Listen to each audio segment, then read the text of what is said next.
Pleasant good morning, good evening, good night, wherever you are. Welcome to the Wednesday's episode of Speaking Out, Exposing Corruption and Incompetence. Good morning, one and all. Welcome. Hope you had a pleasant evening, night.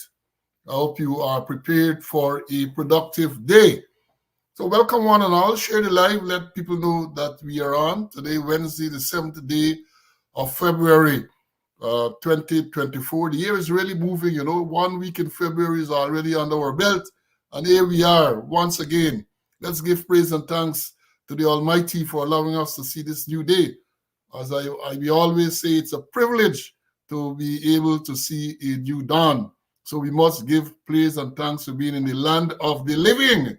Being the land of the living with all the trials and tribulations is still good to be in the land of the living. So welcome one and all. Share the live. I must continue to comment on the overwhelming response from the students. Since the program was scheduled, they poured into the schoolyard, and once we went live, we already have hundreds of persons on Facebook on the live. And let me remind you to subscribe to the channel. Some people have been following the advice. Subscribe to the channel, like the page on Facebook. In that way, you will get notifications when the program go live, whether it is a scheduled program or an unscheduled program. And you also assist to further popularize this program. When you see the comments being made up to only this morning again, people are commenting how educational they have found this program. We're going to continue to be here. We're going to continue to educate you. We're going to continue to share the wealth of knowledge we have acquired over the years as senior police officers. So, yes, share the live. Let them know that we're here. Schoolyard full up early this morning. When the door was open, children, orderly. They went in very orderly this morning. Matured students, so they went in orderly. There's no need for any rush. There's no need for any confusion. Orderly entrance into the classroom. And, the teachers are on strike, but we are going to be here. We're going to continue to be here to bring you the information. Teachers are on strike. I personally am in solidarity with those teachers. We'll tell you a little bit more about that strike in a short while. But share the live and let them know, let the people know, don't be selfish. Each person should try to share at least 5. Invite persons to come and to join. Don't be selfish. My colleague, Mr. Clinton Conway, once co-accused, once co-defendant, co-worker, still here. He's ready. He's in the studio already and rearing to go. So you're going to benefit from his wisdom in a short while. So share the live. Let people know that we are ready and rearing to go. We're going to do the roll call in a short while, and following the roll call, we will make the usual announcements. And then we're going to pour into the information. Once again, we have so much to tell you this morning. So much. Time has always been a factor. And we try as best as we can to go through the subjects. And we don't want to shortchange you. So I'm going to them in as great a detail as we can. So yes, the program was scheduled at about 8 this morning. And immediately the program was scheduled. First man in class this morning, Derek, was here very early. Then Derek signs in from Guyana, I think. Guyana and Brooklyn from time to time. Eric from New Jersey, 8218 is here. Kenneth is in the schoolyard. Very early, he says. Felicia came in. Patricia from New Jersey. Gaston, my squad mate, 9556, his number is there, is in the classroom. Winston from the UK. Francis, from Melanie Damashana, is in the house. Vibert, Old Police, 9066, he watches from New York. Another squad mate of mine, look, Carlton Lewis is in the house, waiting for the lectures. He say, Tessa, hi. Tessa is here. Wayne from the UK. Carlisle. Winston is from California. Sean from ex-sergeant. He watches from New York. Then we have Fergus Kamabaj. He says the special constable is now was 4351, or he was in the special constabulary, I should say. Not sure what his rank was. Ballhead, the man from Linden, is here. Carville, another squad mate, is in the class. Patricia from Philadelphia, all over the US, all over the Caribbean. We have people all over, from even all over Europe watching. Floyd is in the house. Welcome, Floyd. Courtney is here. Joan is very much in class. Then we have Leon, 10025. He is in class. He's waiting for knowledge. If you want knowledge, this is the right place to be. Then we have Debbie is there. Bonita. Bonita is a West Coast Barbies lady. She's here in class waiting. John is in class. Auntie said today is his birthday. Reported for class today is his birthday. Happy birthday to you, John. I hope you have a wonderful day. Hope you enjoy the day and hope that you are around to see many, many, many more birthdays. All the best, my brother, on behalf of myself, my co-host, and I'm sure I speak on behalf of all the students in the class now and those who are unable to be here this morning. Then we have my squad mate, 9407. He is, this is Fredericks. This is not that was Goodman, but this is Charles Fredericks. He's watching. Desiree from Georgia is in the house. Then we have Gavin is here. Brian, another Saul is in the house. Raul, my squad mate. And then the squad mate here, 9414 Hartman, he says, listen from Arizona, where it is raining and snowing.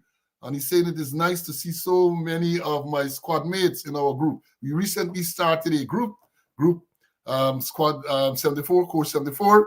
And it has been going very well so far. Kerry is here next.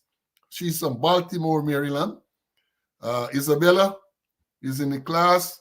Then we have Sandra. Sandra says she heard that the extended squad to get 10 years more. We're going to talk about it in a short while. Barbara is here. Tilula from the Big Apple is in the house.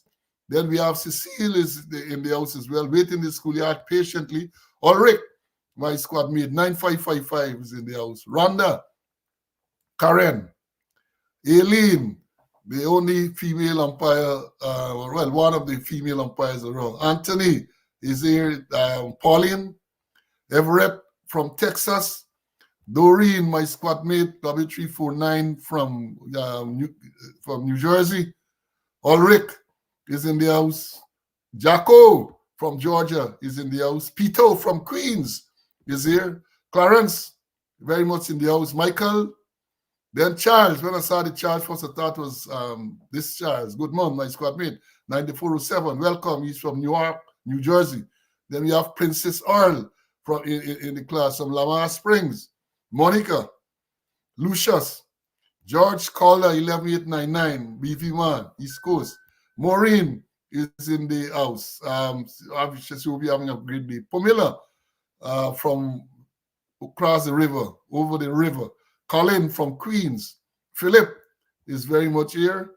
Then who next? We had Emerson from Midtown Manhattan. Anthony Bradshaw, 11032. He's Peters Hall, East Bank, Demerara. Brennan is in the house. Brennan, happy birthday to you too. I know that today is your birthday, so I want to wish you all the best on this day and wish that you live to see many, many more prosperous birthdays. Magnell is in the house. Kay is here. Just waiting for the classes. Rastaman is here. Jean is in the house. Kurt is in class. Lawrence came in. Then we have Colin. Colin, don't raise the thing, man. No, don't rub it in, man. We can talk briefly about it this morning. Colin commented on the West Indies performance on the last one-day game against Australia. Then we have Evelyn. And the one and only Rohan Jahawar is here. Gary. Then we have El Ben. And then Clifton. And Clifton is all the way from in Paris. Rahim is here. Ridley, by Jakey. Angel is here. Ruth came in. Sheena, Melissa. Chilo came in late this morning, but he's very much here. Orin, TK, 9125. Heather is here. Then who have you? Roy is in class. All of these people are here before we went live, And we had Vernon, Denise, Terence from Canada. Terence, I missed you a few weeks, my brother. Then we have Lester Ep9, I think it is pronounced. And he says he's from Brooklyn and St. Kitts. He's from St. Kitts, living in Brooklyn with my Guyanese wife. So I have learned a ton from these seasoned lecturers. Yeah, that is what we're here to do, teacher. When we went live, the first person on Facebook, we have Rhonda, then Pamela, Natasha, Joan, Lynette from Barbados, and it goes on and on. Joan again, Carlton, you don't miss out. Bentino, I can't recall seeing that name before. Welcome, my brother, and Jennifer, and it went on. So let me, as we said, when I tell you that we have this many people waiting in the classroom, I do the roll call so that you get an appreciation of the number of persons who are just sitting there waiting very early, patiently. And we try not to disappoint you folks by bringing valid and credible information to your attention. Now, in terms of the announcement, let me say, first sad announcement, I wish to regret to announce the passing of a retired Corporal Michael Clark. And it's not our Clarky squad. His number was 8949, I understand. 8949 Michael Clark. I understand he passed away sometime yesterday. He hails from Ansgrove on the east coast of Demerara. And I want to take this opportunity to wish his family, friends, and the surviving relatives, extend condolences to them, and to say, may he rest in peace and rise in glory. On the happier side, birthday greetings today to retired Deputy Superintendent Terence Brown. Terence used to be at West Demerara, remember? Then he used to be in Borbies, East Borbies. And then I recall he used to be at Office of Professional Responsibility. So today he's celebrating a birthday. Also celebrating a birthday today is former Superintendent Kelvin Ross. He was a man in the CID. He went, I remember years ago when Larry Lewis was commissioner, he and I think Chief Dap, they were sent to do medicine. And then he came back and then he served a while and then he left. Today Kelvin is celebrating his birthday. All the best to you, my brother.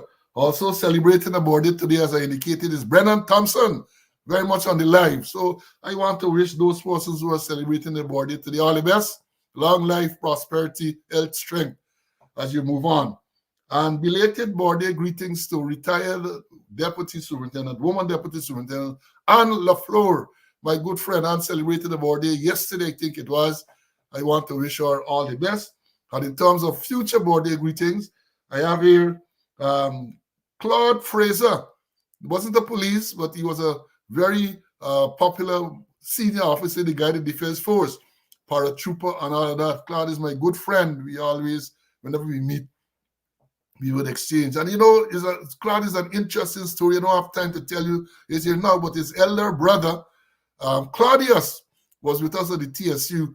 And in those days, almost every afternoon, I think Claude used to be a teacher, used to come to the TSU to interact with us down at the West End. Those of you, the old depot dogs or the old TSU people, will know what I'm talking about, the West End. So Claude celebrating a birthday today.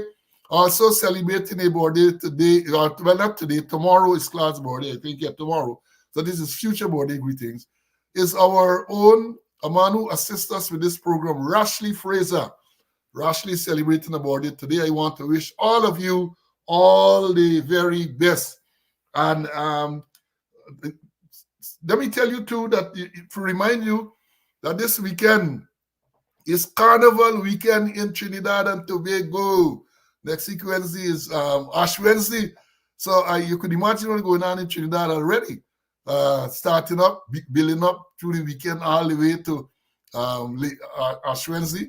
I know as the song said, Kiss said, he's sporting from Ash Wednesday till Labor Day and all these other things. So yeah, this is a big weekend in Trinidad and Tobago. Hope you enjoy yourself. Hope that you are safe.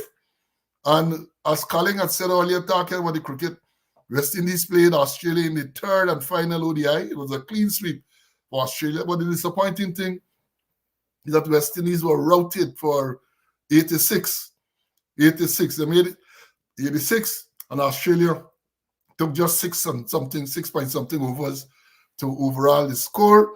And checking the records, it says perhaps was the shortest ODI in the history of ODI cricket. Just less than 30 overs for a completed game. I guess we are looking forward now to the T20 where we expect them to do better. But they get blows 3-0.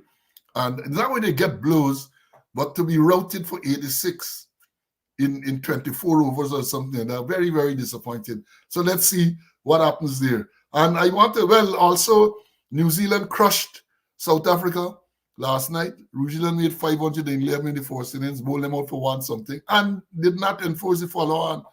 They went there. Cade Williamson got a second century, so he has 2 centuries in the game, 1 in each innings. And then they bowled out South Africa for 240-something, I think, in the second innings. So that we had that.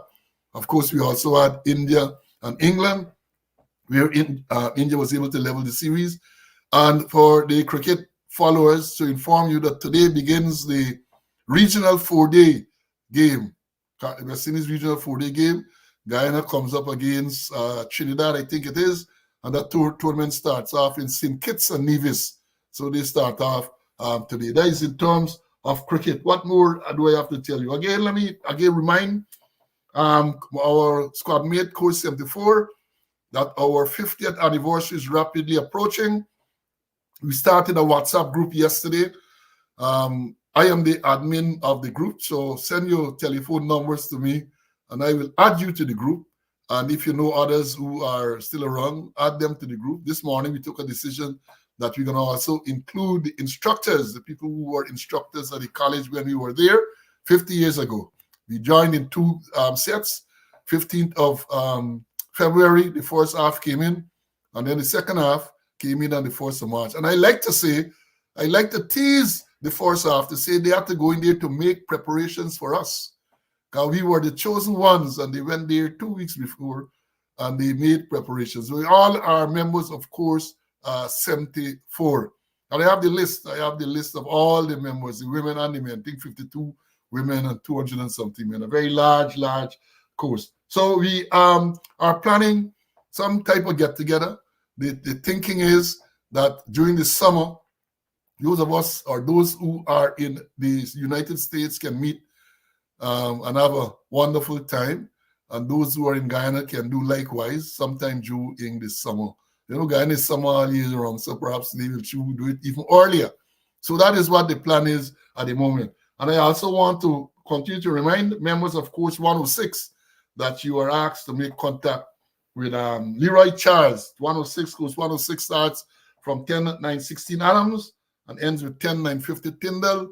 And you're asked to make contact with 10:918 Charles on telephone number 347-463-5371 so that you can plan a reunion. It's good to get together and reminisce and reflect on the times that you are. Now, let me bring in my co-host and squaddy, Mr. Conway, for him to give his opening remarks and greetings. TC, welcome. We've got a wonderful evening.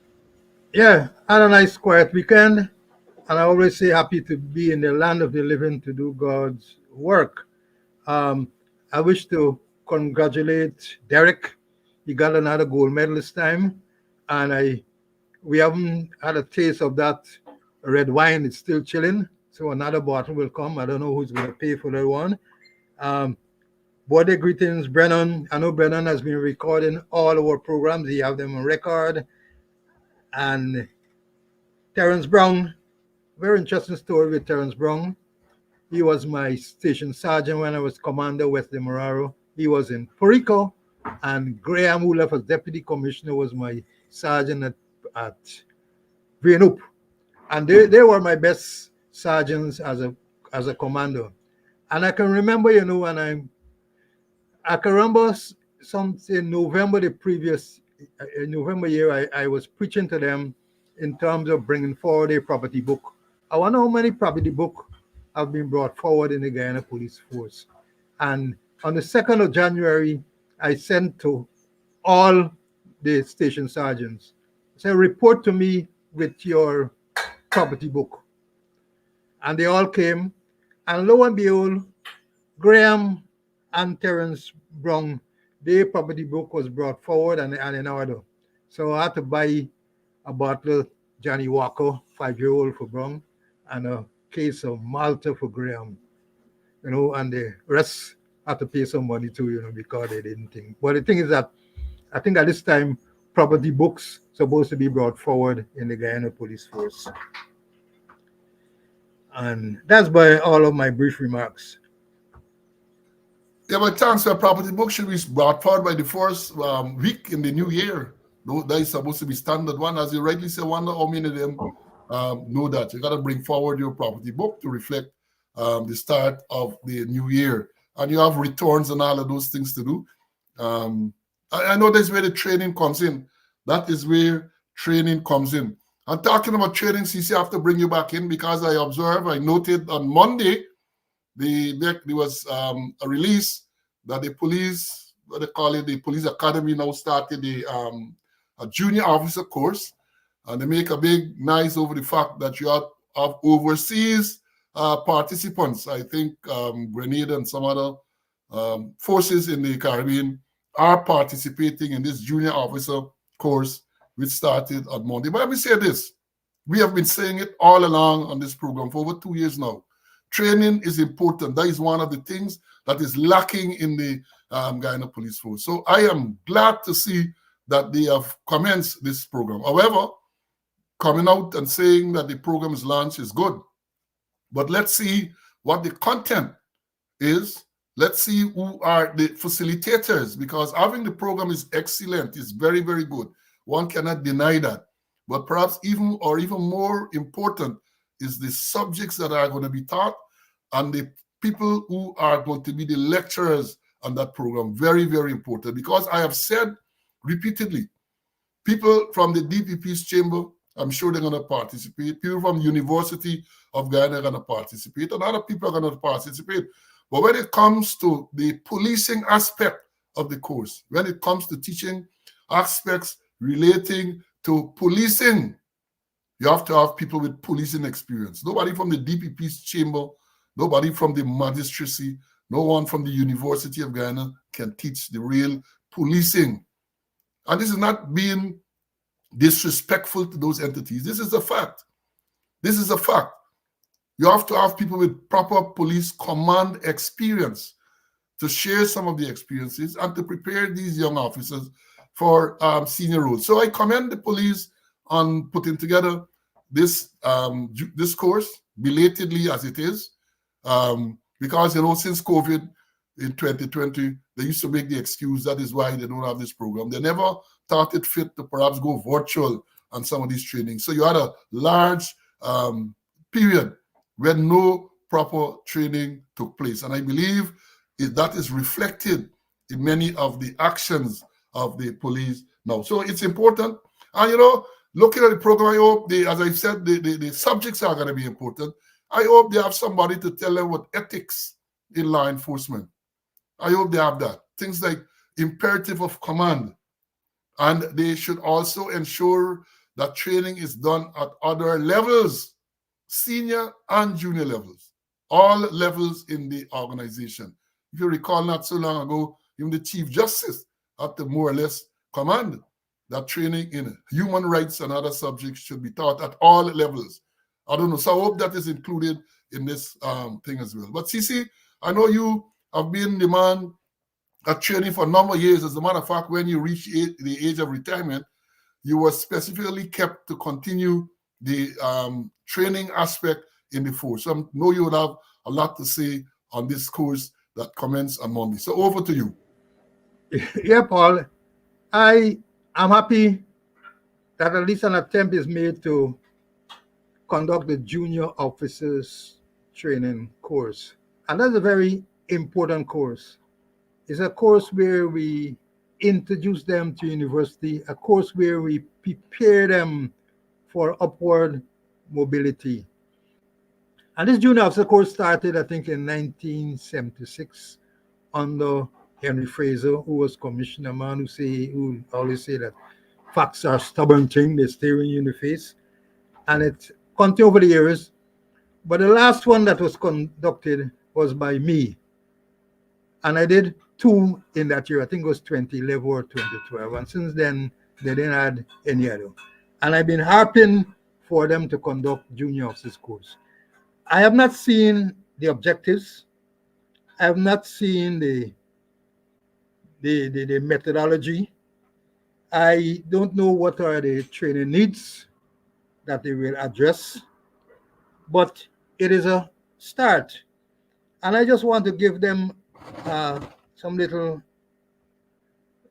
information because this course, junior officers course, 3 months course, and the first month was done at the University of Guyana, where we had a psychological effect on them, where they were on the campus of the University of Guyana, where they started to feel like university students, listening to the university lecturers and so forth, and where they say, hey, I can go to university.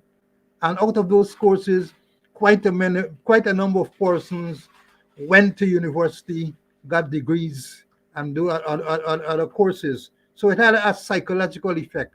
And the first month was conducted there, where they did management, leadership, and other things. And the remainder of the course, where we developed scenarios and other case studies to exercise them to see whether they had learned anything at that university.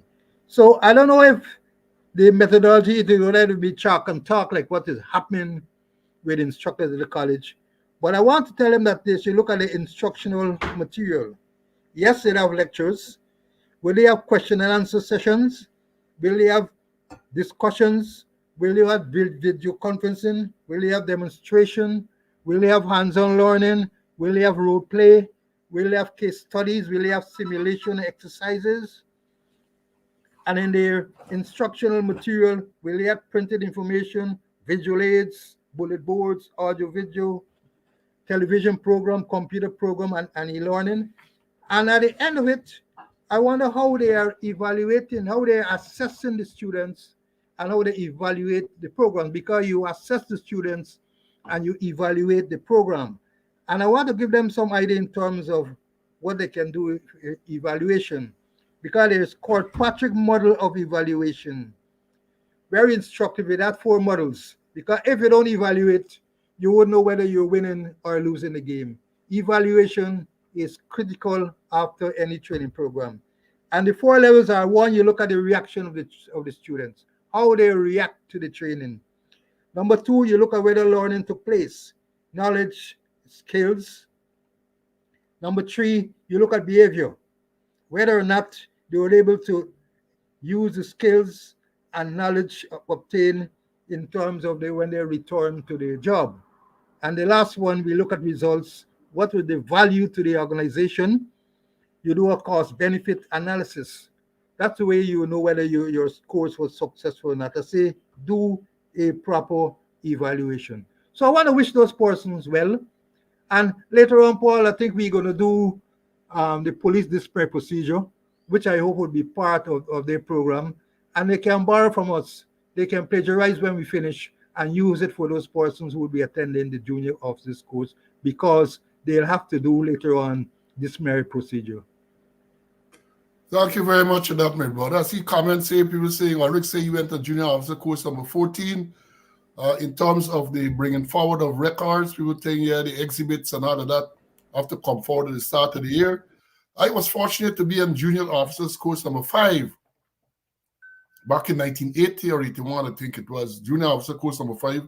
As a young inspector, I went on that course. And, you know, one of the memorable things of that course, we had a sergeant, 9647 Wills, who became Deputy Commissioner Wills. When he attended that course, he was a sergeant. So, and he was not the first sergeant to attend the junior officers course. So, even though it's junior officers, they have to make sure they look at people with potential, sergeants, and I can't recall if any corporal ever went on the course, but you got to look down to see people with potential that junior officer course, the way it was structured then, was very, very informative. It served as a catalyst for your development. I remember being exposed to research and writing of research paper on all of that during that course. You have to go in front of the class and make presentations and all of that. And in more recent years too, the course used to have a component of attachments where the participants were attached to various branches and divisions for a period of time. All that is very, very important on this course. And as I've said before, the training should not only be at that level. You have to have senior levels, because you have people now who are in command position and they are sailing. And as we have said, you can't always blame them because they are put into those positions and without any proper preparation, and then it is reflected in their performance, the way they interact with the media, the way they interact with their subordinates and peers, it is reflected. So training is important. Compliments to those who have organized it, and make sure it's not just a PR stunt, because we know that they are now given to a lot of PR stunts, a lot of PR thing, and then it fades away. And as Mr. Conley rightly points out, you have to have proper assessment to know whether you're making sense in doing what you are doing. Now, moving on, somebody mentioned the teacher strike. Teacher strike today is in its third day. It started Monday, yesterday, Tuesday, and today across Guyana. And let me say this from the outset. I am in full support of the teachers on the strike because they're striking for better wages and all of that. And I see a table somewhere yesterday on social media, and I was shocked to discover that at the lower level, it's what, 104,000 Guyana dollars, which is what, just about $500 a month. And at the highest level, people with all their qualifications and so on, the very highest level is 400 and something thousand Guyana dollars, which is just about $2,000 a month. That is what they are receiving. And they're going to talk about the benefits and other fringe and the people deserve what they to get. You can't be pouring all the money into Gaisuku, a failed organization, and that is continue to fail. Billions and billions of dollars when the year comes. Billions and billions of dollars when the year comes. And you're neglecting the people like teachers. They are the ones who mold our youths. They are the ones who go there and all the dedication. God, despite the fact that their salaries and their remunerations are so low, they are dedicated and they have been going there. So they deserve all they should get. And, in terms of the policing, I was, not surprised when things happen these days with the police force. You're not surprised. But on Monday, it was reported that police ranks went to all of these schools to get information on how many children attended, who were the teachers who attended, who were the teachers that were absent. That's not police work. At least not overtly. I know that, you get a thing you will want to know to make an assessment and so you can plan.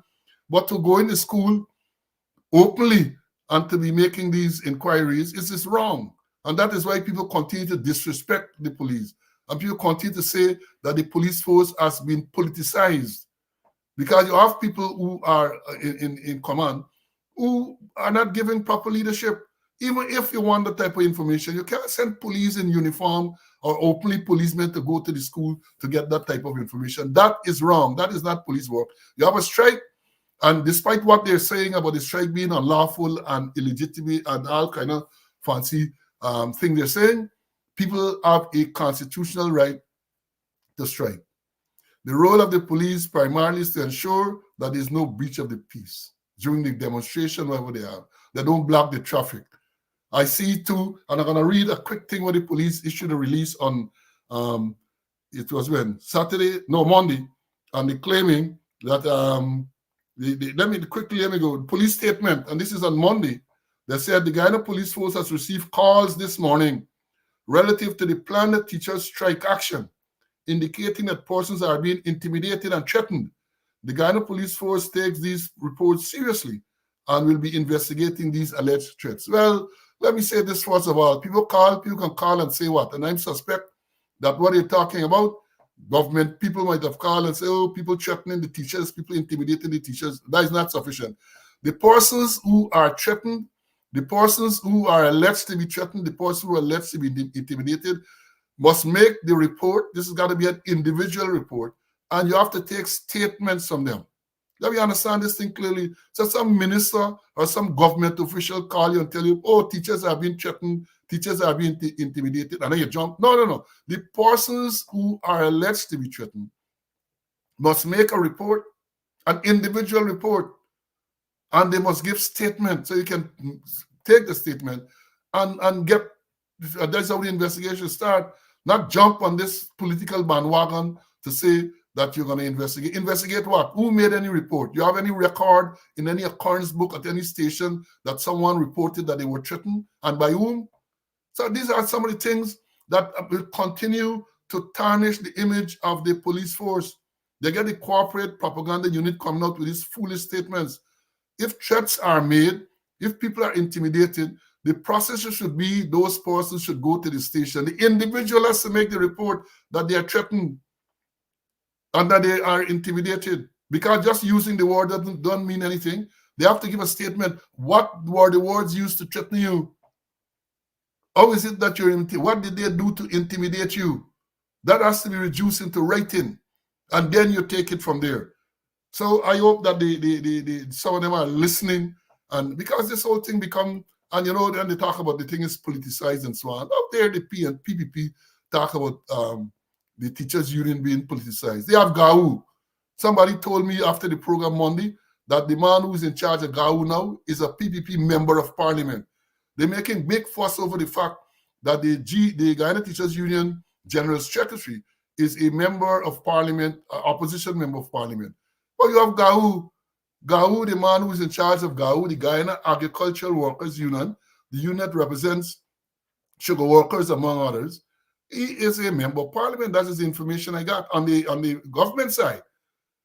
So they make it issues out of these things because people don't investigate and show them up. And again, which union in Guyana, in the history of Guyana, which union could be more political than GAU? The older folks will know what I'm talking about. All this sabotage, the alleged sabotage, and all those things by those unions. And also, it is good to see today, government, they talk about good faith and the fact that they are they want the strike to end and all that, but they have not shown any good faith, because no sooner than the strike start, they announce that they are going to stop collecting union dues on behalf of the union. So they're going to stop taking out the union dues from the salaries of the teachers who are in strike. And of course, they're threatened, not only threatened, they have said that they're not going to be paid for the days that they are on strike. But I compliment the teachers, because the teachers are saying now, I saw a report this morning, that they are going to pay their union dues through one of the money transfer agencies. So if the government didn't take it out, and I compliment them for that, because the unions is important. You have to show solidarity, you have to show support for union. And it was nice to see a few moments ago that the Caribbean Teachers Union, I think that's what it is called, the Caribbean Union of Teachers, came out with a statement supporting the teachers. The Caribbean Teachers Union came out either last night or this morning, I read it this morning, with a statement supporting the teachers in Guyana who are on strike. So let's see where that will go. But the thing is, as I've said before, the teachers are deserving of any penny, every penny that they demand within reason. Every penny. Because when you tell, let me run the table quickly. I was shocked when I saw this thing. 2024 teacher's salary. A teacher trainee gets $104,003 a month. 104,000 Guyana dollars. That is at the bottom level. And if you are a lecturer one at a technical institute, it is $204,968. That's just over $1,000 a month. And then coming down to the last now, principal at the GTI or CPC, that's the Reporter College of Education, their salary, that's the higher scale, $409,632 a month. That is it. 2,000, just over 2,000 US dollars a month. These are people who would have gone through all type of training. They would have gone to university. Those, if you're a principal, you might have your master's degree. Some people might even have the doctorate. And that is what they are getting. And when they're asking for more, people say now they strike illegal and all of that. So I am in full solidarity with those teachers. They are the ones who are preparing our next leaders, and they deserve much more than they get at the current time. And it's not only salary, I understand, certain benefits, care allowance, and other benefits that they are asking for. And for a number of years now, they have been asking for this, and they're not getting it. And again, I say, in 2008, teachers were on strike. That time, the coalition government was in office, and according to the second vice president and all of the opposition people, it was a just strike. Now they are striking again for some of the same benefits, and it is now unjust, it is now illegal, and all of that they are saying. So continue the struggle, teachers, continue the struggles, because the country depends on you to prepare the next cadre of leaders. And let me bring in Mr. Conway for his comment on this issue. Mr. Conway. See, you wanted to call me a senior something there, but you withhold it. Anyway. A senior officer, that is what I wanted to say, a senior officer. All right, let me just backtrack a bit on the junior officers course, Normally, the junior officer course used to be numbered, started from 1 until the last one, But see now they get this one here, 1 of 2024. Perhaps they might hold several others in 2024. And what we used to do, we used to hold it during when the universities actually closed, so that we'll have proper access to the university, the library, and all the accommodation, as the case may be. Now, and they also mentioned that they had some foreign students. In our days, we used to get foreign students. When I did the junior officer course, I had 2 officers from St. Lucia, 2 from Barbados, and 2 from our neighboring country, Suriname. And remember, Bautista was the man who was leading Suriname, that strong man there. And he invited us for a weekend. I think we left on a Friday and came back on a Monday and enjoy a wonderful weekend in Suriname. Now back to the teachers' strike. I hear nonsense from the Minister of Labor that they can't strike and the striking is illegal. Paul, you mentioned about the constitutional rights. Let me read the constitutional rights here. And it's a Constitution of the Cooperative Republic of Guyana, Article 147.1. Here it says, except with his or her own consent, no person shall be hindered in the employment of his or her freedom of assembly, association, and freedom to demonstrate peacefully. That is to say, his or her right to assemble freely, to demonstrate peacefully, and to associate with other persons, and in particular to form or belong to political parties, trade unions, or other association for the protection of his or her interests. And 2 saying, except with his or her own consent, no person shall be hindered in his employment of his or her freedom to strike. And 3, neither an employer nor a trade union shall be deprived of the right to enter into collective arguments. So there it is, very clear in this Constitution of the Cooperative Republic of Guyana, talking about freedom of assembly, association, freedom to demonstrate peacefully, and freedom and to associate with persons in particular to form or belong to political parties, trade unions, and other association for the protection of his or her interests. And said that no person shall be hindered in the employment of his or her freedom to strike. Neither an employer nor a trade union shall be deprived of his rights to enter into collective arguments, and not agreement, collective arguments. So the teachers, they have the right, the constitutional right to strike, and they must utilize those rights, and they have just cause to strike. You mentioned the remuneration that they're getting in. Very, very pitiful. And The teachers are those persons who are molding the youths, who are molding the youngsters who will be leaders of tomorrow. And police action, perhaps kind of intimidation, police turning up at school in uniform and asking questions who work, who turn up for work, who won't turn up, and the number of children and all kind of thing. And they mentioned about persons being threatened.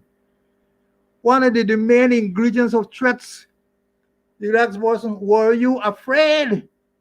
When you're dealing with threatening behavior, the person has to be afraid. If they're not afraid, is there no threatening behavior? So I have served to the teachers to continue the strike, and they should continue for a longer day. They want it to last, and then don't allow people to intimidate them. The Minister of Labor and the Minister of Education and a politician. As you rightly mentioned, they had Gawu, they had Nasi, and those people who were really politically inclined.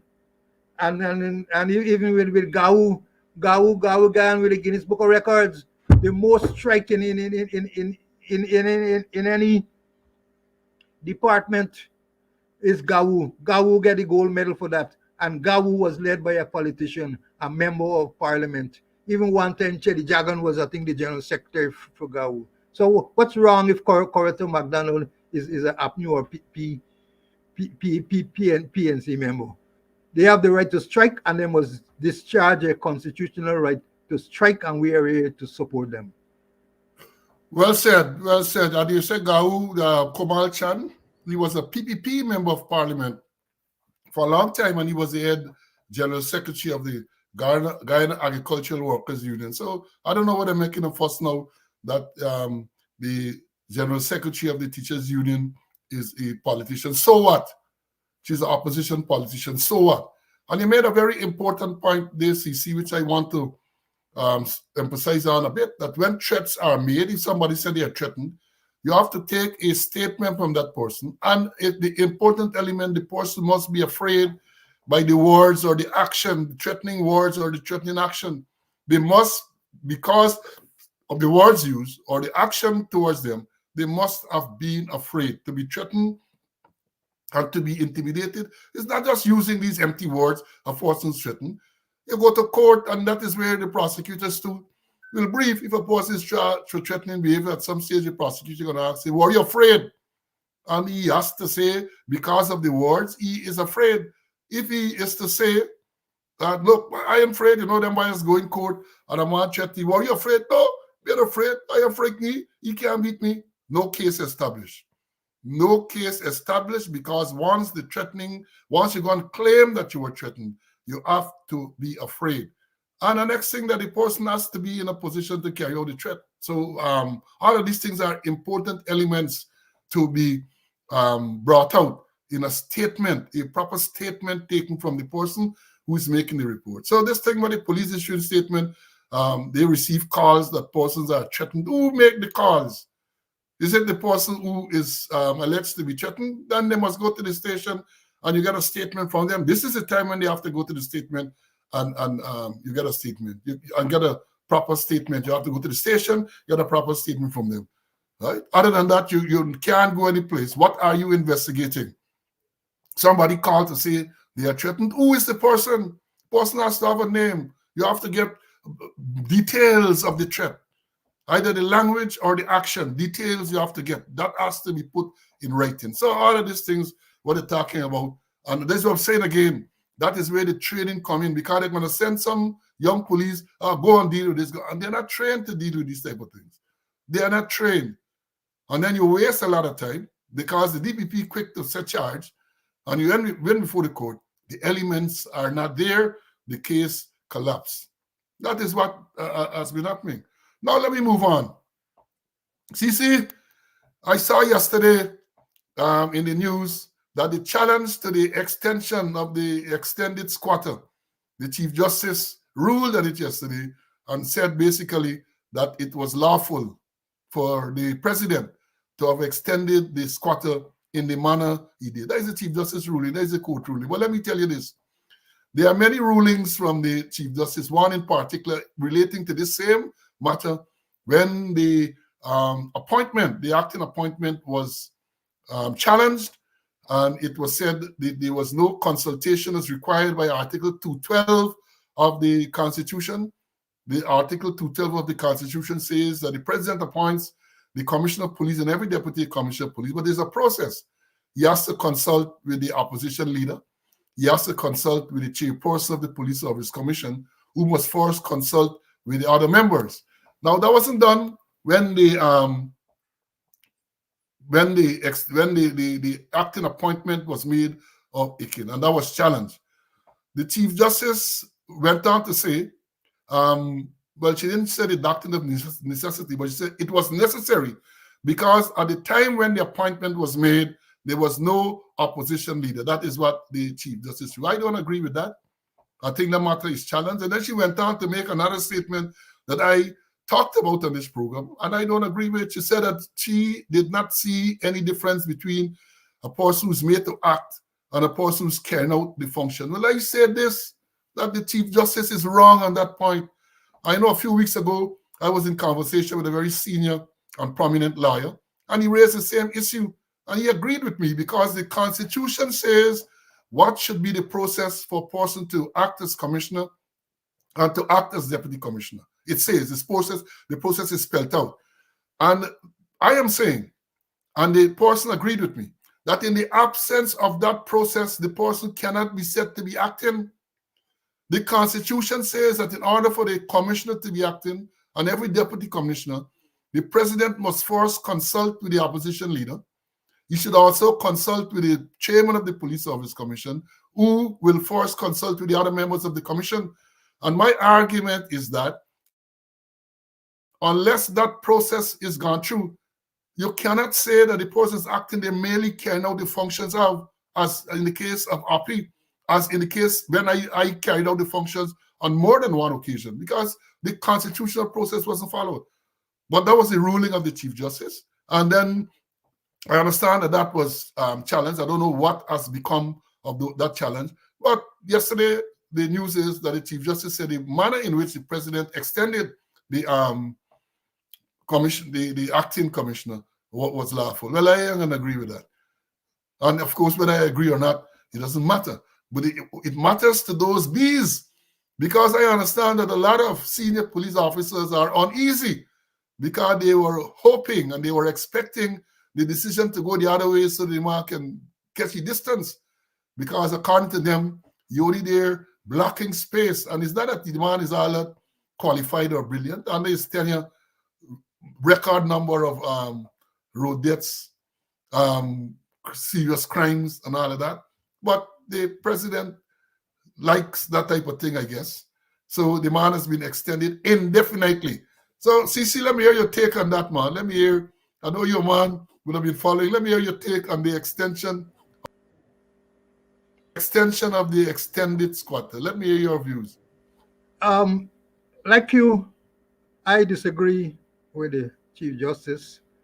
I've not seen in detail or ruling recently, but for me, the Constitution made it pellucid that there must be consultation with the leader of the opposition, and that must be documented.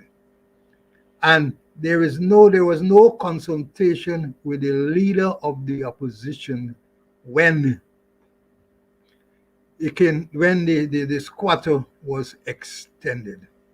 And for me, that is fatal to the case. I will have to comment further when I see the full ruling of the case. But Paul, dark clouds are hanging over police headquarters. It's gloom.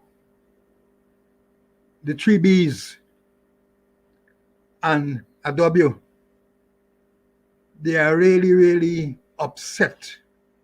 They are disappointed because the extended squatter said that the government has extended him after election. And in other words, after election. And they thought, and they're saying that they're more qualified than the extended squatter. And at least if they don't get the commissioners, only one person would be a commissioner. At least they would be deputy commissioners. But we hear people, or we see people masquerading as deputy commissioners. There's only one deputy commissioner in the Ghana Police Force, and that deputy commissioner should have been where the extended squad is. And that deputy commissioner is Paul Williams. And you remember he has a doctorate. Let me give him his correcting, Dr. Paul Williams. He's more qualified professionally and academically than all of them. But they dash him away, Civil Defense Commission, and I think in a matter of months, he'll be walking away from the Guyana Police Force, having reached the age of retirement. I had a discussion with, and he said he wants to be extended. But the president has a real problem in the quagmire. Who to make deputy commissioner, who to make commissioner? Because the allegations are, and my own allegations are, that of the pretenders, one is suspected to be involved in serious financial irregularities. One, if they appoint him commissioner, the United States, the British, and the Canadian are likely to revoke his visa like they did with Henry Green. Another one where a house in Robb Street favor him. He has the potentials to be a good commissioner, but if politics going to take over, well, then we back to square one. And there are several other issues involving those pretenders there that the president hand is tied. Therefore, he has adopted a certain course of action. Get them there in waiting. Bridesmaid in waiting. They're waiting, hoping that the president will appoint one of them to the position. And in the meanwhile, they realize that they have to do the biddings of the president. When he said jump, they ask how high they must jump. So the whole thing is gloom and doom going on at headquarters there. They're infighting. Some of them are talking to use common words. That is happening. And I want them to contradict me. They're fighting among themselves, and everybody looking for the crown. But the pretenders for the crown, they're not quite ready. And you have a man sitting in Brickdam. I can call his name. Simon McBean. Years ago, he had a master's from England. He has a master in international policing and security. And he's there because they had dismissed him unlawfully. He appealed, won his thing, and since then, he's in their black book. He's in their black book. He's a man who really could move the police force forward. But no, in the black book. And they have persons of questionable characters, the B's and a W. And they're all looking out and they're fighting among themselves. And they're all in some way or the other tainted. Therefore, the president is in a hell of a position who really to make the commission. That's why he resorted to extend the squatter and extend him till after election. And after election, anything could happen.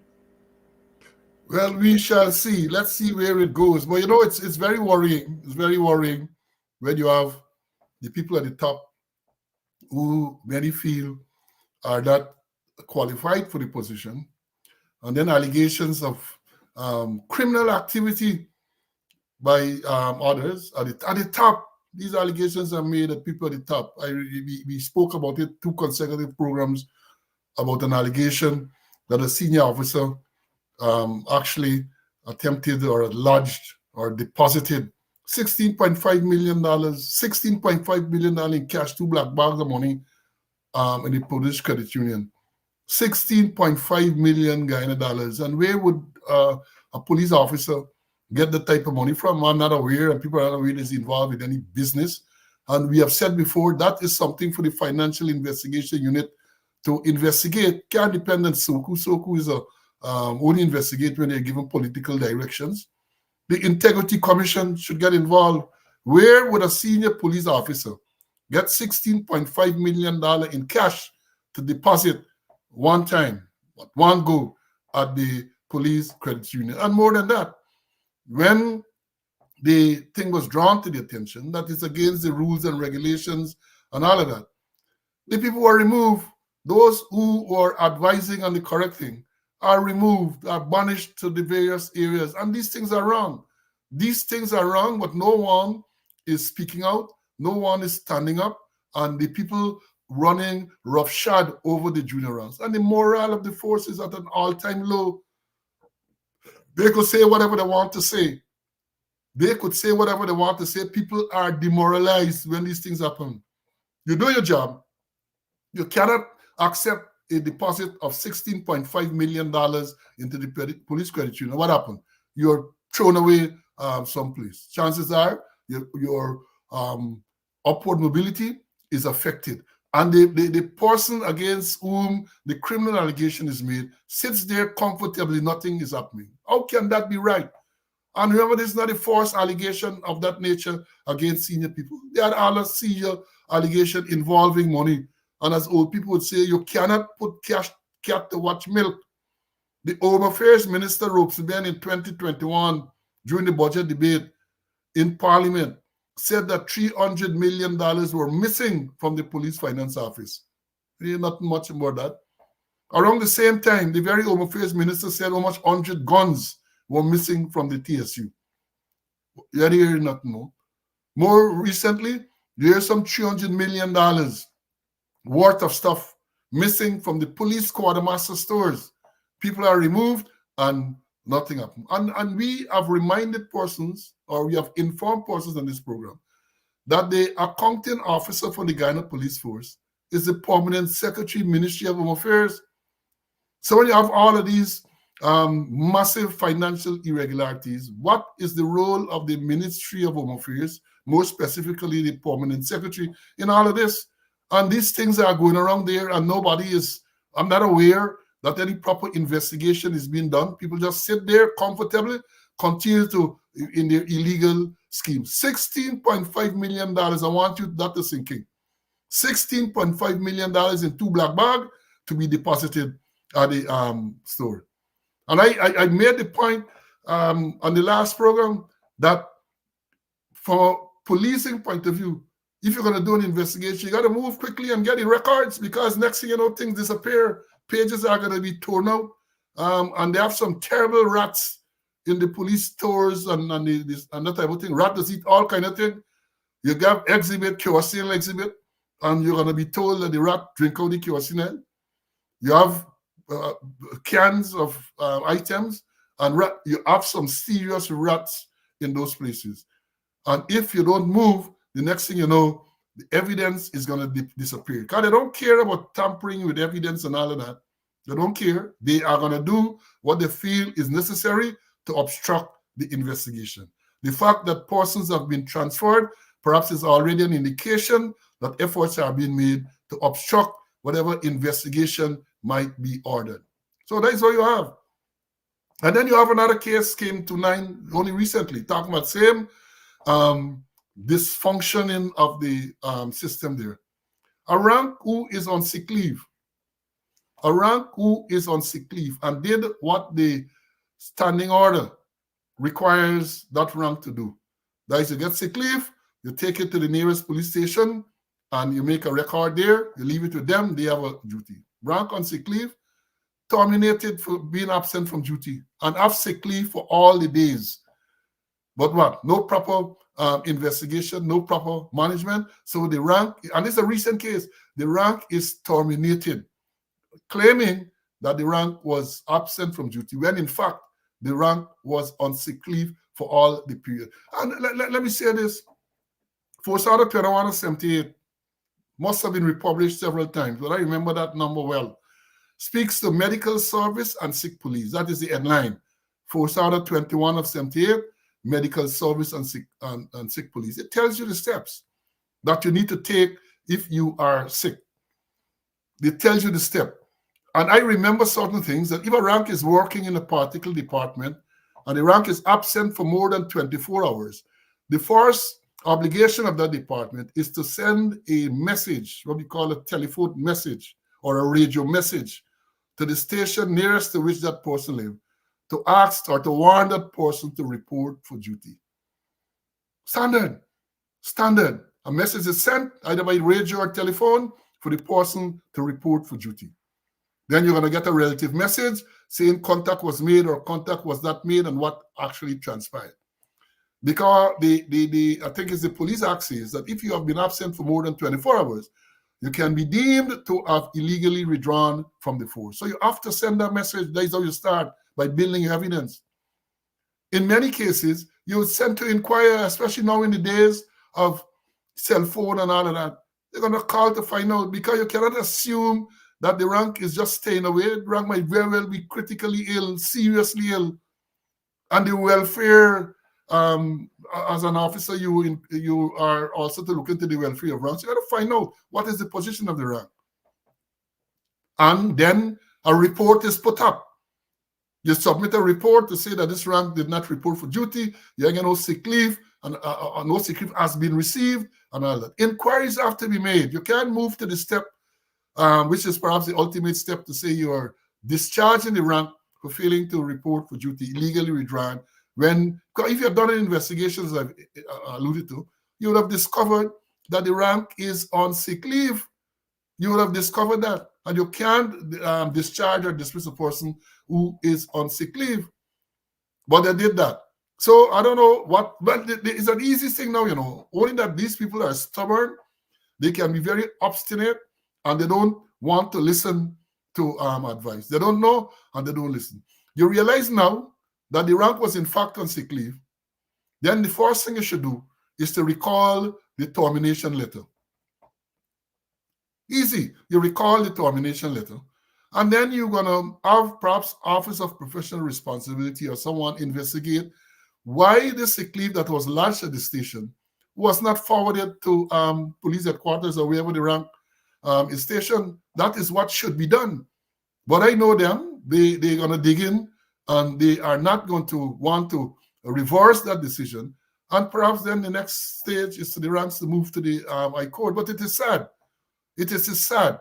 And that is why I'm saying people are demoralized, because when these things happen, the person is now out of a paycheck, and others are seeing that, and others are quite rightly are going to be worried and concerned. So it's when they say the blind leading the blind, and they say when you have incompetent people in those positions, that is what you are going to have happen, because it is clear that no proper investigation was done. It is clear that they just rush to say that the person has illegally withdrawn, and then they move for this step to have the person terminated. Let me bring in Mr. Cameron for him to make his comment. CC, as a former commander and all of that, I'm sure, are familiar with the process if a rank is absent from duty for any period of time. Yeah. Well, let me just go back to this, Michael 16.5. I wonder if the extended squatter is aware of what is going on, or if he's aware what I just. You gotta be aware before the minister here, before he.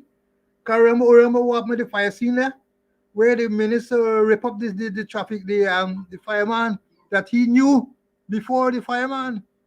So the squatter gotta be careful, because if the minister here before he using the same brush, you might brush him as how he brushed the fireman, and they're all in the same thing. All of them are maybe extended people.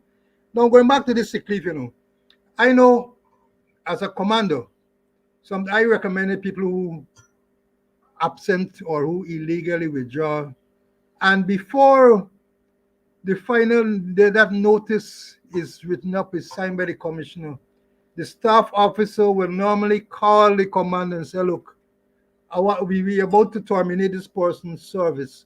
Could you say if he has resumed duty? And then some, oh shucks, this man resumed. I forgot to send this thing. Those things happen. There must be checks and balances. And if the person is on an extended sick leave, what's the role of the welfare officer? The welfare officer doesn't have to go and check and see what's going on. And Paul, you're correct with that standing out though, with the sick police. There are things that they need to do. And you don't go and dismiss people willy nilly. You don't go and do it like that. You gotta make sure that you do the correct thing, that you double check before you say, hey, dismiss or terminate the person's service. That proper checking must be done. And there's no substitute for checking. There's no substitute for checking. And you can't just go and terminate a person like that. No way. So the whole thing going haywire is going haywire all the time, Paul. It has gone haywire and continues to go haywire. Now, there's a comment here. It is not our custom to make comments on the people thing, but I think we should make an exception to this one. Some Miranda Brown. Look what Miranda Brown, if that is a real person, because they ain't got no profile picture. And Miranda says Simon McBean was out of the police system for years, and then he was reappointed as if he never left. So glad you guys were squeaky clean junior service. Simon McBean got a scholarship to go and do a master's degree in the UK. Let me understand this thing clearly. He left to go and do this scholarship with the understanding that the necessary leave would have been given. He left, he was on vacation leave. He remained, he continued the scholarship, he came back. Miranda Brown, he returned to the force. He was accepted back in the force. He was posted first to the TSU, and then he went to Berbice and he served. He served for 1 year. He served for 1 year after he resumed. And then he was dismissed retroactive to the 2008 or something like that. You must know the facts. Don't come here and spew rubbish. He challenged it in court. Ian Chan, the Chief Justice, I'm not sure if he was Chief Justice at the time, or the case, and ruled that he was lawfully terminated. It went to the appeal court, and the appeal court ruled that his termination was unlawful. The appeal court of Guyana ruled that his termination was unlawful.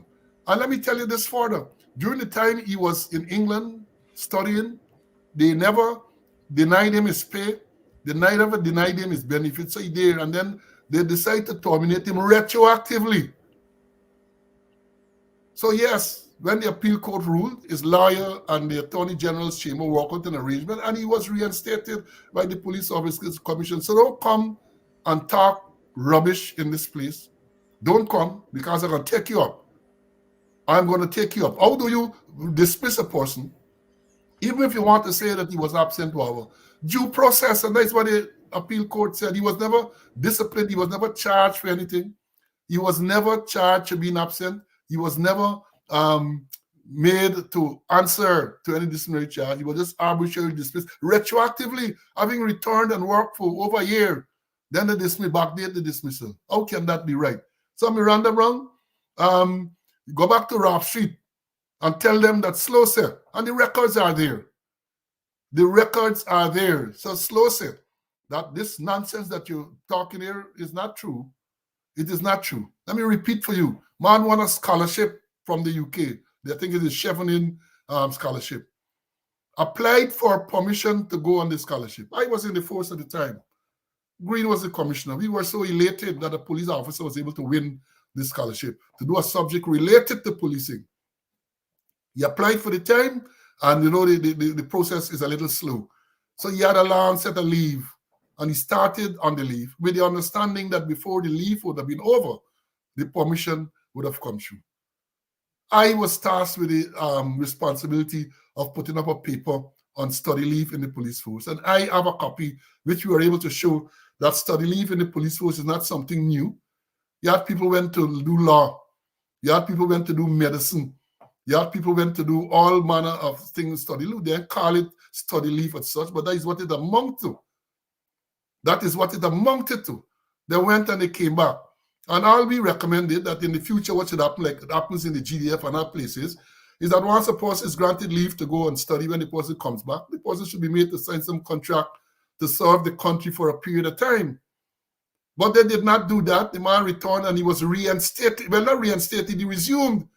He returned and resumed at the TSU. I remember it very, very well.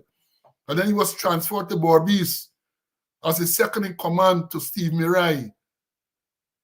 And then while he was in Bordeaux, about a year after, they decided, Clement Roy was the Minister of Home Affairs. Police Service Commission decided to dismiss him retroactively. And the man went to court. I gave evidence in the matter in the High Court, so I know. I gave evidence in the matter in the High Court, export evidence before Mr. Chan. And the man went to the appeal court. And the appeal court said that his termination was unlawful. And then the lawyer negotiated his return he requested to return to the force. The man liked the work. He said he's going to come back. And he came back. And I know if he regretted or what now, but he came back. So don't come and spew things that you are not familiar with. I'm talking about who was the minister then? Clement James or John Roy, whatever he was. And I should have said this before. But you know, the performance of the current Minister of Home Affairs, Robeson Ben, at the fire scene, the man tell people, if you get illegal fire, put it in a bag and throw it in the yard, and all them craziness. People have said to me, and I agree, that this man, Robeson Ben, make Roy look like a professor. He make Roy looks good. We used to always laugh Roy about several things. First of all, we know that when there was a parade, Roy would have been immaculately dressed. But you had Robeson Ben go in front of the route march, the anniversary route march last year with the back down clothes. Clement Roy would have never done that. Never. Clement Roy going to a scene of a fire would have never sought to instruct the fire people how to do their work. And in case you don't know, if you weren't here last week, let me show you what I'm talking about. You know the fire scene at the parade street there where the prison office box was destroyed. Listen. See my boots? It's dirtier than yours. You must dress just like a firefighter out here if you are season. Don't come with this fancy uniform. Make sure the men have oxygen tanks and that they're directed to put their hoses onto the source of the fire. And to have sledges and axes to break in to get to this. Yeah, that is Robeson Ben directing the people how to fight fire. And people said that there's no way Clement Roy would have been so foolish. Put your hoses at the source of the fire. The Minister of Home Affairs, Robeson Ben, directing the senior fire people how they should fight this fire. Now, as I said again, let me repeat. How you know where's the source of the fire? It's a big conflagration, fire all over the place. And perhaps I had said when he was at the march past that they should really give him a middle finger salute.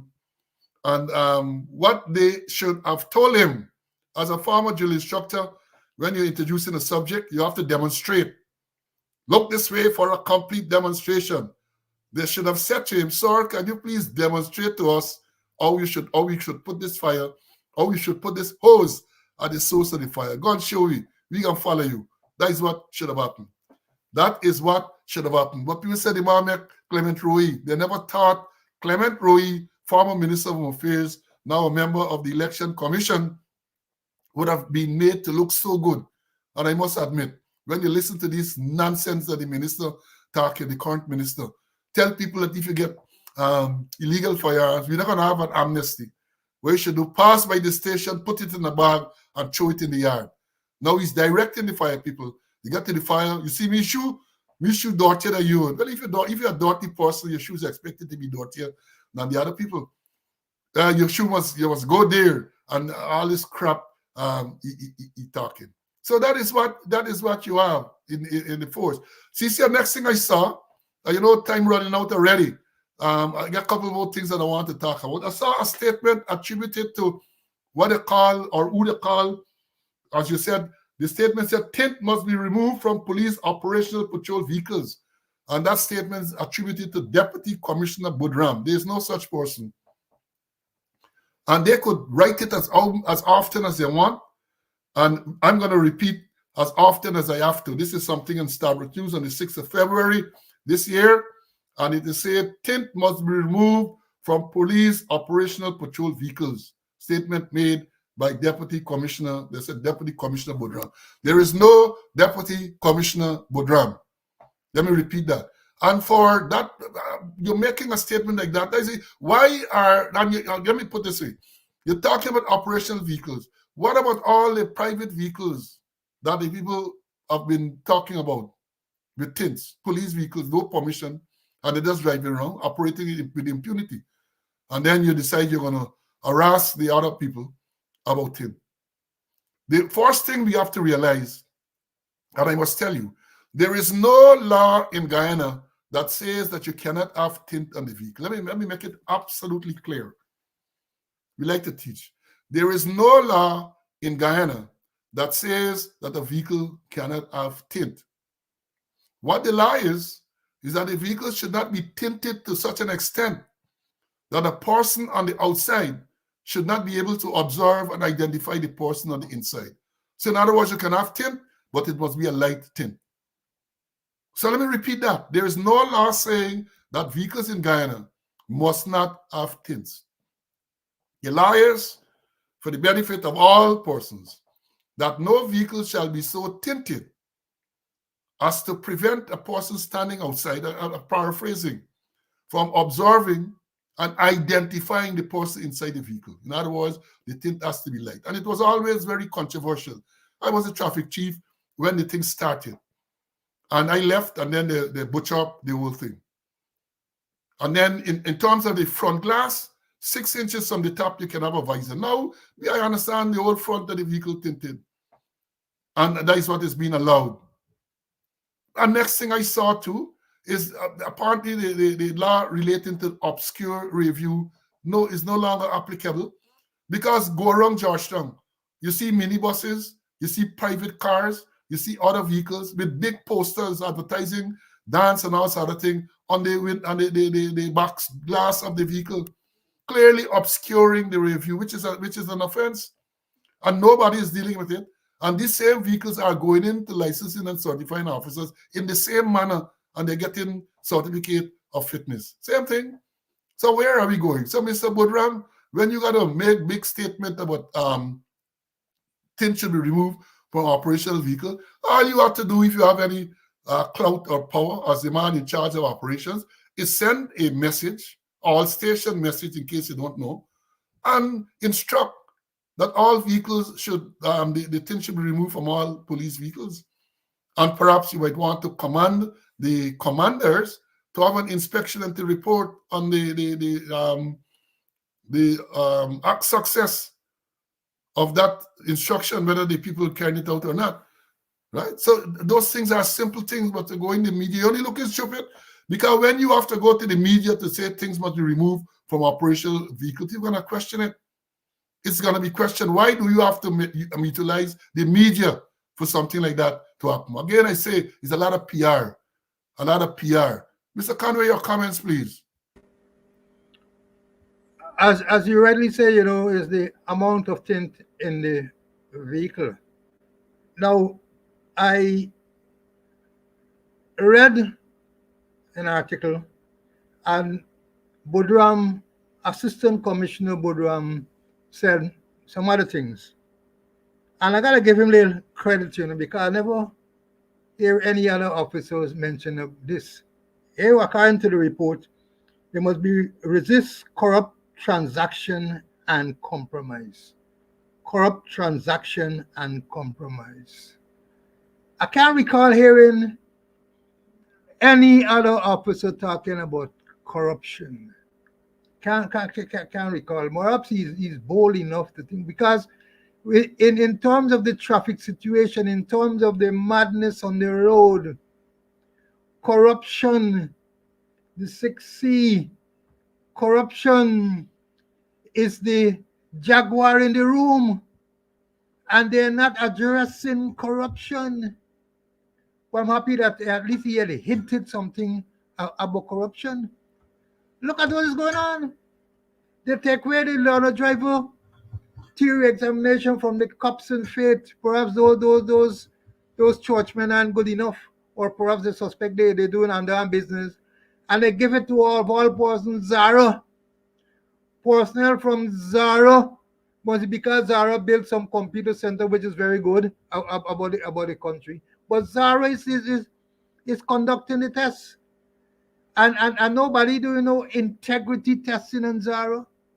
Nobody doing no anti-corruption thing in Zara. There's no oversight in that. And when you look at the practical examinations being done, very few. But when you go to, and that's when after you do the practical and you pass the test, they give you what I call a competence, and you go to GRA and get your license. So very little practical and perhaps very little night driving. And when you check with GRA, the amount of people that you see with competence there going and get a driver license, something is wrong. And they got to address the corruption. No, or tint, and they might be a secondary, but the major thing is corruption. Traffic men throwing boxes, $10,000 a day, the lease. So they get economic blocks all across the country. In Barbies, in Esquibo, in Jashung, East Coast, all about the place. They're throwing boxes. And then the goodly traffic chief saying that they must increase fine from 7,500 to 25,000. They're only making the police richer, because the police gonna say, hey, this thing is 25,000 and attacking from the culture of the police. They say, hey, $25,000, give me 15 by, give me my box money, and that is will continue. So raising the fines and everything, they can't. It will make the situation worse. And let me give them some idea in terms of some of the things that you can do. It's not all. There's no silver bullet to ease corruption, or no. It's a menu of measures that you got to put in place. A couple of days I was reading a man named McCarthy 2000, and here are some of the things that he said you can do if you want to tackle corruption. There's some of the things. One, recruit with care. Don't bring in anybody in the police force. I had said they raised the level of entrance examination to that of CXC level. I'm going to write about that recently. Then they said establish appropriate policies and put them in writing. There's 2. 3, adopt a good employment evaluation process. 4, make your sergeant share management values and philosophies. 5, develop operational control. 6, perform regular anti-corruption and inspection audits. 7, employ ethics. You mentioned about ethics. Ethics and integrity training in every training activity. Let me go over them for the sake of emphasis. Recruit with care. There's 1. 2, establish appropriate policies and put them in writing. 3, adopt a good employment evaluation process. 4, make sure your sergeants share management values and philosophies. 5, develop operational control. 6, perform regular anti-corruption and audits and inspection audits. 7, employ ethics and integrity training in every training activity. It's good that the assistant commissioner could talk about certain things, but just talk. You gotta move into action. Put things in place. Implement them, and make sure that they work. As we say in cricket, you might be good on paper, but you're playing on grass. So we're saying, apart from talking, get on with the action, implement, and then later on evaluate. Implement and evaluate. We talk about ethics. We talk about the integrity testing. You know, when the OPR was established many years ago on the Larry Lewis, that's one of the things that it was designed to do integrity testing. Perhaps if you were still doing integrity testing, you have been able to find out how this senior police officer get $16.5 million to deposit into the police credit union at one go. So those things are very, very important. And Evelyn is saying no accountability. That is true. No accountability. But I want to suspect that very soon we're going to hear the follow-up on this removal of the tint from the police vehicles. Perhaps they're going to tell us how successful that campaign is. But remember, you have to go to the public to advise that tints will be removed from the operational vehicles of the Guyana police force. That is an indictment on the administration of the force, where you have to utilize the public or the media to disseminate that type of information. And coming back to the Minister of Home Affairs, CC, we spoke about this ban that he had placed on the Jamaican dancehall artist Skank. And we noticed that Skank is to perform in Linden. I think it's in April. They have some activities there. I did my investigation or some investigations, and I discovered that the promoters for the Linden activity is a group called New Era Entertainment, New Era Ent 592. New NEWERAENT 5921 straight word, New Era Ent. And of course, I did some further investigation to find out who are the principals behind that group. And I discovered that there are people who are connected to people. So I'm awaiting to see if the Minister of Home Affairs, Mr. Robeson Ben, is going to go back on this ban that he announced on Skank back in 2022. You know, they had I said again, they had the moderation concert at the National Park. And during the concert, the song, I was talking the other day, I said there was a particular song. And then I was reminded by one of the students that the name of the song was Protocol. When Skank sang Protocol, and then there was another one as well, gunshots rang out. Persons were robbed. There was widespread use of illegal drugs. And following that, the Minister of Home Affairs, Robeson Ben, made a statement to say Skank and similar artists will be banned. They can't come back to Guyana to perform. He is not going to allow that. The Ministry of Home Affairs and the Guyana Police Force will not permit that. Well, Minister, in case you didn't know, because you said people should know things before you, in case you didn't know this one, Skank is due to come back, I think in April. April the 27th, he's due to perform in Linden. And the group that is promoting it is a group called New Era Ent 592. New Era Ent 592.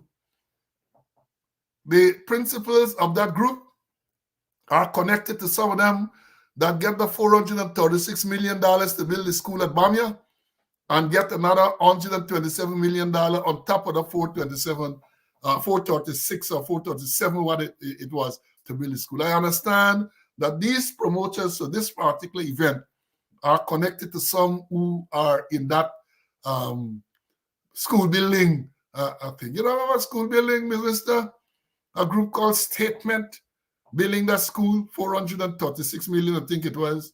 And then only this week, I understand they're getting another 127 million.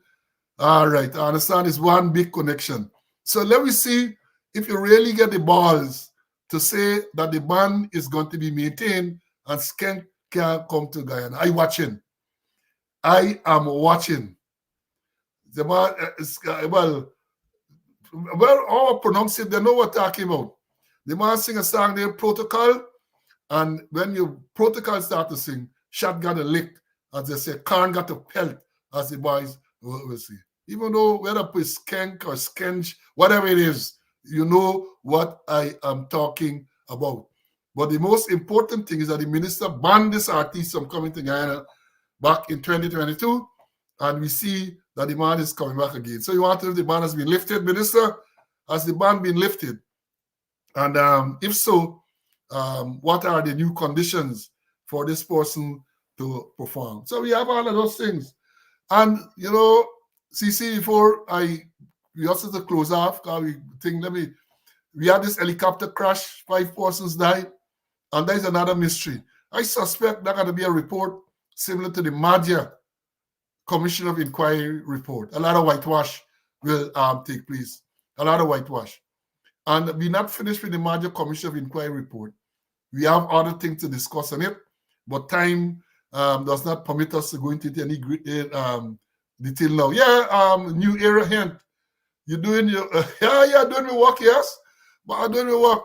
New era hint. Them are the one doing the thing. I don't know the names of the principals too.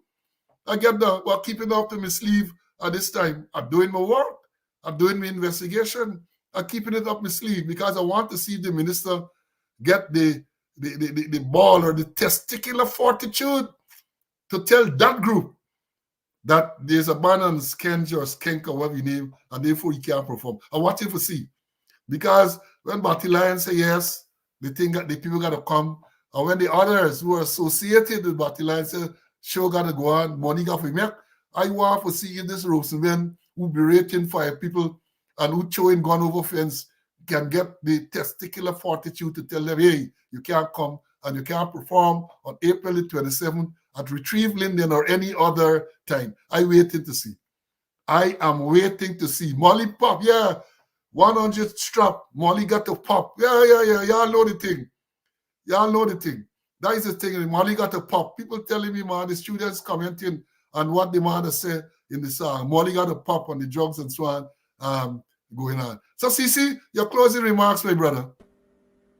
Still in Borbis, that guy who has been charged for sexual offense, still on the job, cannot be interdicted. Perhaps, as we used to say, he like Marmite untouched by hands. You're talking about Corporal Sigobin, 21694 Corporal Sigobin, charged with sexual assault months ago, and he has not been interdicted. That is what you're referring to. Yeah, go on, please. Yeah, and that's all I need to say. Well, folks, we have come to the end of another session. I hope that you have found it informative. We try to make it as educational, as informative as ever. We always have issues that left back. Then, you know how it goes. In closing, let me tell you, we're going to have a program on Monday. The next program is going to be on Monday the 12th. I am scheduled to be in the the appeal court. Remember I reported to you a few weeks ago, this sudden appeal court matter where I had to appear. It's the Attorney General challenging a decision made by the Chief Justice in 2021 to grant me permission to leave the jurisdiction after I was charged. The Chief Justice granted me permission to leave. I left and I returned in compliance with the instructions. Chief Justice, the Attorney General challenged that.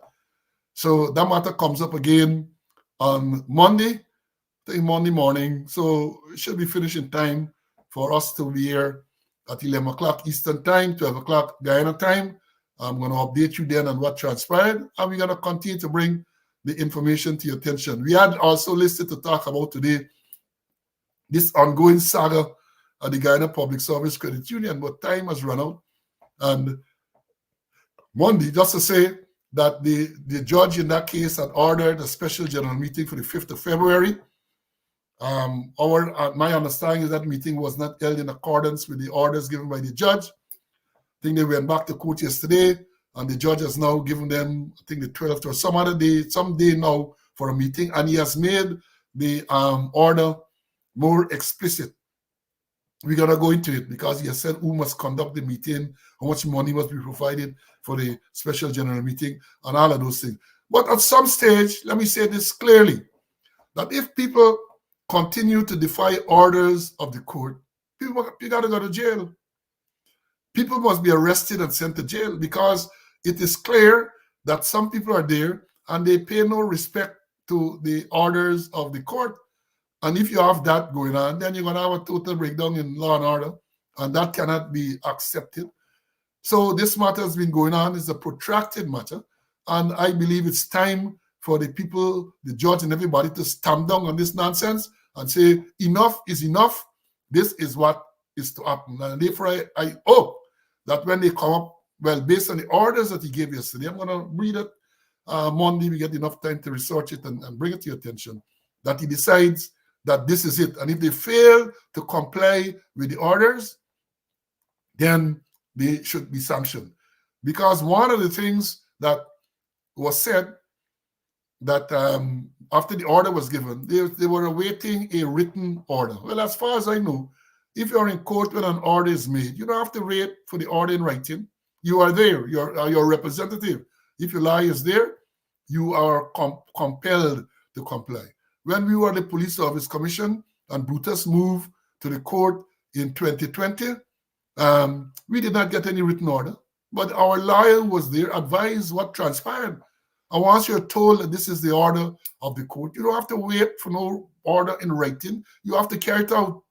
You have to carry it out. So let's see how that will go. And we have, as I've said, one of the things, and I should mention it here before we go, these industrial accidents. Man crushed to death yesterday at John Fernand's Wharf. Yesterday again, we had an incident on the Linden Suzac Highway at Dora, where some excavator pinned some man and killed him. A lot of industrial accidents over the past months. And I don't know what the Ministry of Labor or whichever ministry is responsible is doing. And you go around the place, people are working, no safety measures are put in place. And that is very, very worrying, because we know what happens in Guyana. Person is killed on the job. I'm not sure what the compensation package will be. Person has brethren, dependents, and all of that. And let's see where it will go. So, folks, until we meet again next Monday, God's willing, because everything you have to put the maker in front. He is the man who will determine whether we'll meet again next week, Monday. And all things being equal, God's willing, next Monday at 12 o'clock, that's Guyana time, 11 o'clock Eastern time, New York time, we'll be here again to bring you another episode of Speaking Out, Exposing Corruption and Incompetence. Until then, stay well. Bye.